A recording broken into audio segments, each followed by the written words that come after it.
I'm Oli Davis, this is the WrestleTalk news, and finally, we can talk about an AEW show and just enjoy how great and fun it was on screen, with no backstage controversies or media scrum shoot promos to complicate our feelings. That we know of. I'm just gonna check. I feel like I've got PTSD with these things. We're, WrestleTalk.com, refresh.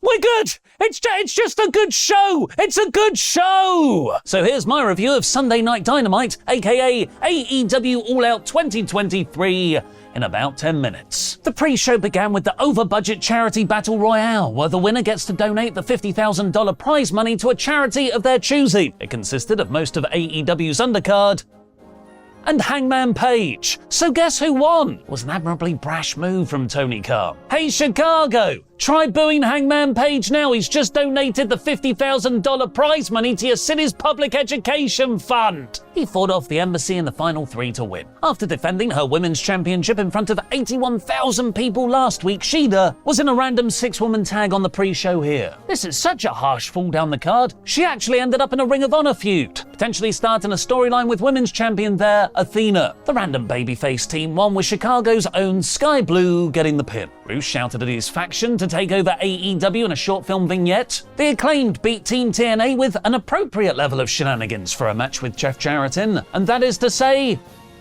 all the shenanigans. Daddy Ass replaced the referee at the start with Aubrey Edwards, so Jeff and his wife Karen could continue their feud with her. Dennis Rodman was ringside and ended up busting a guitar over Satnam Singh's head. For Aubrey to clearly see him in the ring holding the remaining fretboard surrounded by guitar debris with Satnam Singh knocked out, and Aubrey's like, everything seems fine to me, let's let the match continue. The Acclaimed won. That is terrible officiating. The main card was opened by Adam Cole and MJF defending their ROH Tag Team titles against the Dark Order. I'll say this now so I can get it out the way. Yes, this pay-per-view massively over-delivered on in-ring quality considering the very underwhelming card going in. I had an absolute blast watching this show, but that doesn't suddenly forgive a significantly lacking build, nor the majority of All Out's matches being better suited to weekly TV than the caliber AEW pay-per-views have set. A lot of it felt like go-home angles for bigger matches. No AEW World Championship match, and Dark Order as Max and Cole's opponents are probably the most egregious examples of that. They had a really fun heated match though, thanks to how over better than New Bay are. But the outcome was predictable, and John Silver and Alex Reynolds were nothing more than filler fodder. That said, Max did a great job selling the neck injury he suffered at All In, having to be removed from the match, leaving Cole to go it alone. And of course, all built to him making the hot tag save to a huge pop, all while holding his neck and winning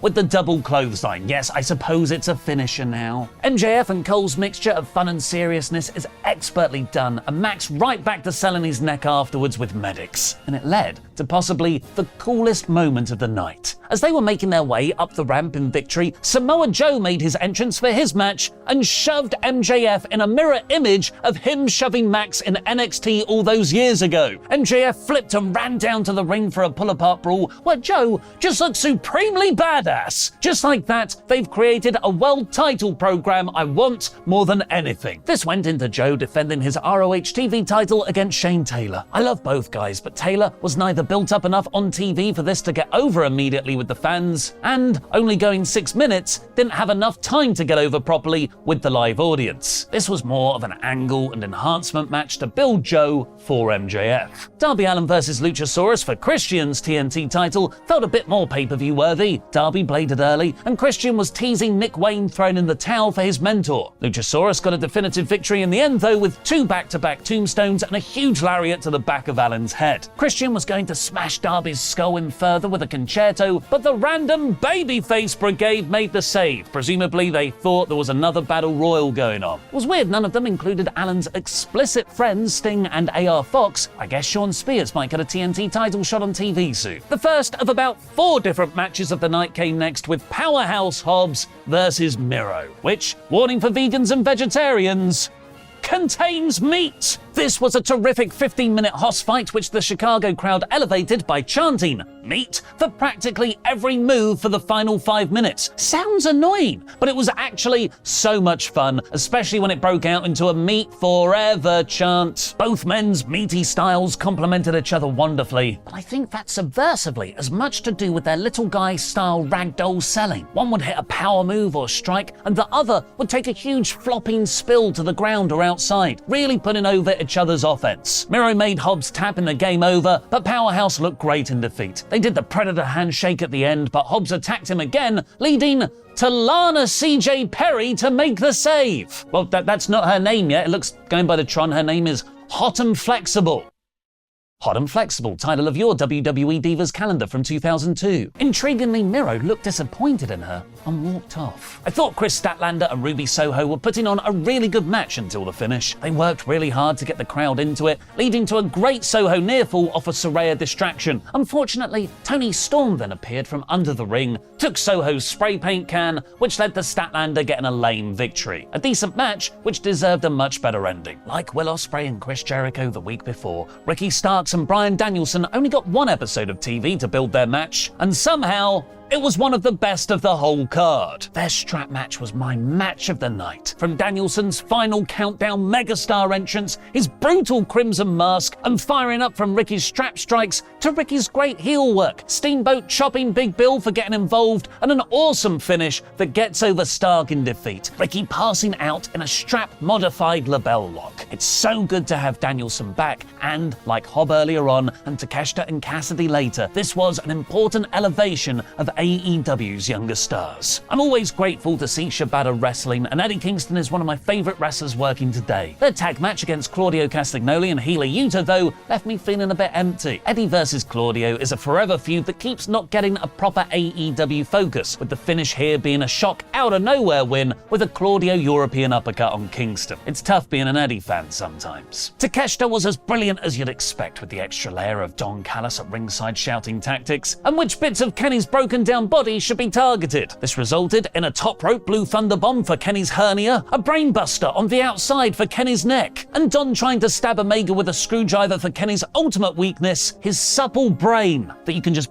pierce his skull with and kill him. Seriously, Don, that's murder. The worst of all, though, was right at the beginning, with Takeshita hitting a sick high-angle backwards suplex that planted Kenny right on top of his skull. I don't love this new drop me on my head spot of Omega's. It's so New Japan 2018. Kenny could never hit the one-winged angel, but Takeshita managed to get knee after knee after knee, finally winning with an exposed knee pad variant V-trigger. A fantastic match, yet another singles loss for Kenny without Don in his corner, and a great way to further elevate Takeshita. The Young Bucks teaming with FTR against Bullet Club Gold wasn't just a super fun 8-man tag, it also told a terrific story. The Bucks were able to work with FTR seamlessly, frequently pairing up for each other's tag team finishers, like Matt Jackson and Dax Harwood, or Cash Wheeler and Nick Jackson doing the Shadow Machine or BTE trigger with each other, like they're actual brothers in some weird alternate dimension. And it was all elevated hugely by what we'll call a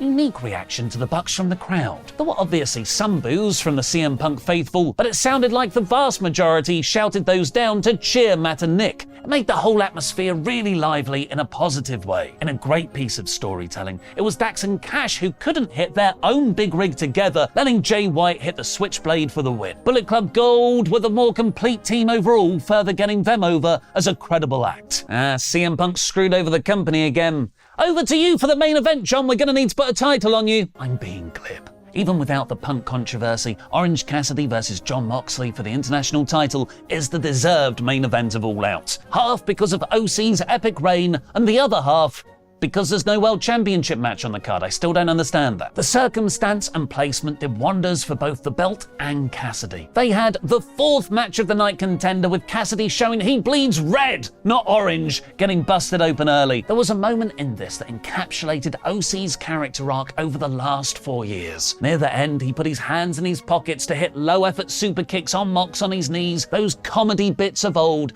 but each strike got more intense, more fiery, until it turned into passionate, He does give a crap stomps. Cassidy was super protected, kicking out of a Death Rider. I really wanted him to retain, but the time was right. Moxley crossed his chest, hit an even higher angle Death Rider, and got the win. OC got most of the post-match focus though, getting a standing ovation from the Chicago crowd in defeat. A hugely enjoyable pay-per-view with arguably better in-ring wrestling overall than the previous week's All In. All Out 2023 is 98%. Now go watch my breakdown video of CM Punk, released by AEW.